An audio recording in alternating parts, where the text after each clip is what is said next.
உலகெங்கும் வாழக்கூடிய பக்தி ஒளி நேயர்கள் அனைவருக்கும் வணக்கம். இந்த பதிவுல நம்ம என்ன பார்க்க போறோம்?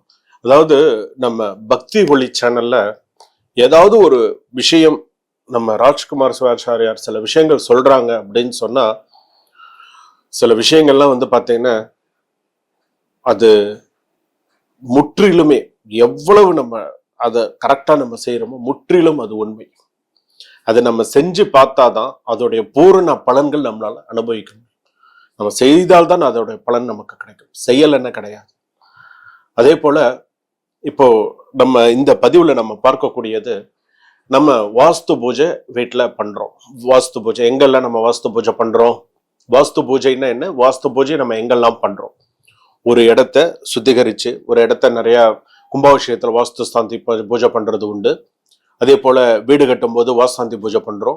வீடு கட்டி முடிச்ச உடனே வாஸ்தாந்தி பூஜை. முதல் நாள் சில வீடு கிரகப்பிரவேசம் பண்ணும் போதெல்லாம் முதல் நாள் வாஸ்தாந்தி பண்றவங்களா இருக்காங்க. முதல் நாள் வாஸ்தாந்தி பண்ணி மறுநாள் கிரகப்பிரவேசம் பண்றவங்களா இருக்காங்க. விஷயம் தெரிந்தவர்கள், நான் எல்லாரையும் சொல்ல மாட்டேன். ஏன்னா சில பேர் எல்லாருமே டைரக்டா என்ன பண்ணுவாங்க, கிரகப்பிரவேசம் தான் பண்ணுவாங்க. நைட்ல 12 மணிக்கு பொம்மை கொளுத்துறேன், கோழி அறுக்கிறேன்ட்டு ஏதோ பண்ணுவாங்க. அது நமக்கு தெரியாது. ஆனா வாசாந்திங்கிறது சாயங்காலம் பண்ணுவாங்க. வீடை சுத்தி எடுத்துன்னு வந்து வாசாந்தி பண்றது அப்படிங்கிறது இன்னைக்கும் சில இடத்துல வாசாந்தி பண்றது உண்டு. அதே போல ஒரு இடம் நான் வச்சுட்டு இருக்கேன். ஒரு காலி நிலம் என்கிட்ட இருக்கு. அந்த இடம் எனக்கு வித்து போகல. காலி இடம் நான் வச்சுட்டு இருக்கேன், என்னால வீடு கட்ட முடியல. காலி இடம் நான் வச்சிருக்கேன், என்னால மேற்கொண்டு வீடு என்னால அங்க பாதி எழும்பி இருக்கு, பாதி எழும்பாம எனக்கு அப்படியே இருக்கு, என்னால கட்டி போக முடியல. வருமானம் எனக்கு வரல. வருமானம் வந்து என் குடும்ப செலவுக்கே எனக்கு சரியா இருக்கு. இப்படி எல்லாம் இருந்தா நான் என்ன செய்யறது?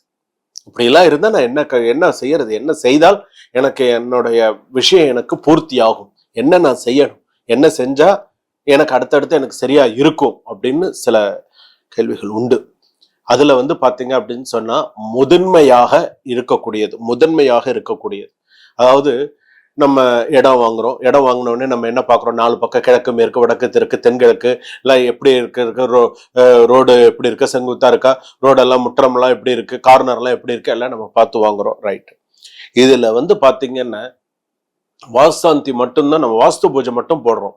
8-9 செங்கல் வச்சு ஈசானியத்துல சனி மூலையில வாஸ்து பூஜை பண்ணி நம்ம பண்ணிடுறோம். சரி, வாஸ்து பூஜை மட்டும்தான் நம்ம பண்றோம். நல்லா யோசிச்சு பாருங்க. வாஸ்து பூஜை மட்டும்தான் நம்ம பண்றோமே தவிர, அந்த ஈசானியத்துல மட்டும்தான் நம்ம பூஜை பண்றோமே தவிர வேற ஏதாவது நம்ம பூஜை பண்றோமா?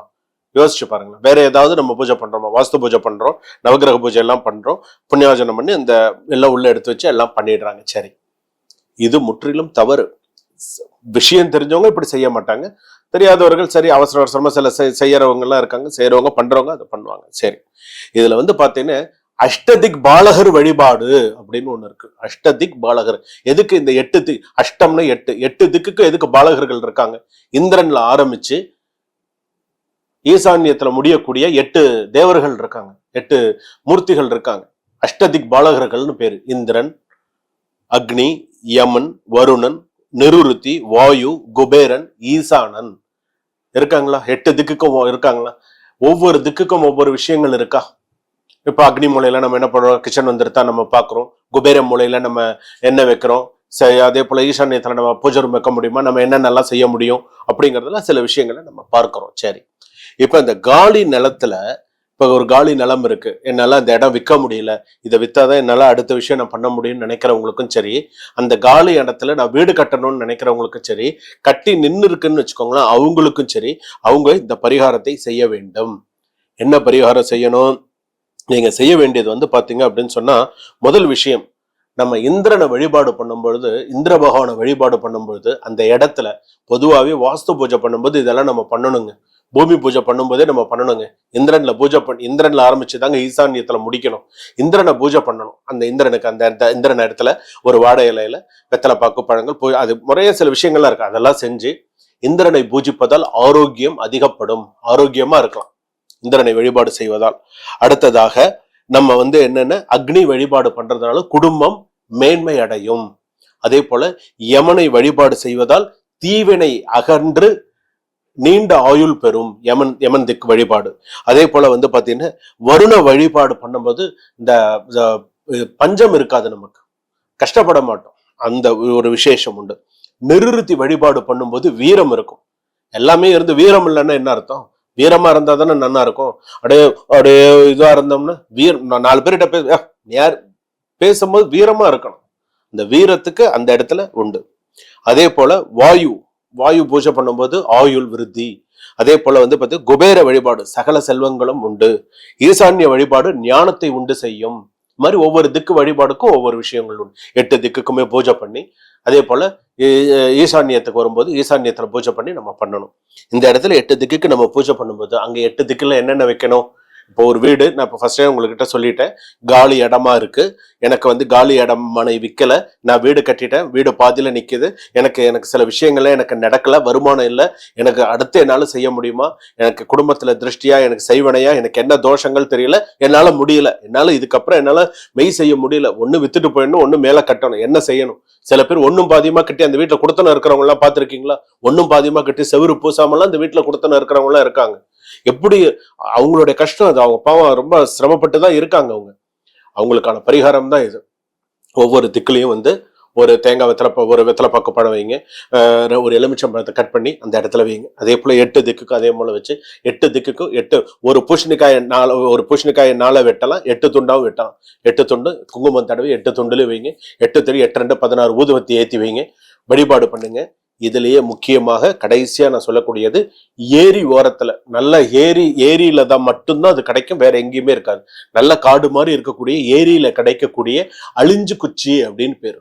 அந்த குச்சியை எடுத்துட்டு தோல் சீவி மஞ்சள் பூசி ஒவ்வொரு இந்தந்த நீட் அளவுல அந்த உங்க இடத்துல நீங்க புதைச்சு வச்சீங்க அப்படின்னு சொன்னா, நட்டு வச்சீங்க அப்படின்னு சொன்னா, நீங்க பாருங்க நீங்க அந்த இடத்துல அந்த இடத்த எப்படி விற்கிறீங்க, அந்த இடத்துல நீங்க எப்படி வீடு கட்டுறீங்க, அடுத்தடுத்து அந்த இடத்துல எப்படி நீங்க செய்யறீங்கன்றத நீங்க பார்க்கலாம். ஆனா இதெல்லாம் நீங்க எப்படி செய்யணும்? நல்லா பூஜை செய்ய தெரிஞ்சவங்களா கூப்பிட்டுன்னு போய் நிறைய அந்த இடத்துல நல்ல முறையா அந்த பூஜை செஞ்சு முறையா அதை கரெக்டா நீங்க செஞ்சீங்க அப்படின்னு சொன்னா இன்னும் நல்லது. இன்னமும் உங்களுக்கு ஒரு விஷயம் சொல்றேன், இந்த 8 திக்குக்குமே ஒரு அடி பள்ளம் எடுத்து, இந்த 8 திக்குக்குமே எந்திரமும் இருக்கு. இந்திரன்ல ஆரம்பிச்சு ஈசான்யன் வரைக்கும் சின்ன சின்னதா உள்ளங்கை அளவுல சின்ன சின்னதா எந்திரம் இருக்கு. வச்சு பூஜை பண்ணி அதை அந்த இதுல வச்சோன்னு சொன்னா துஷ்ட சக்திகள் எதுவும் உள்ள வராது, கெட்ட சக்தி எதுவும் வராம இருக்கணுமா நீங்க அதை செய்யுங்க.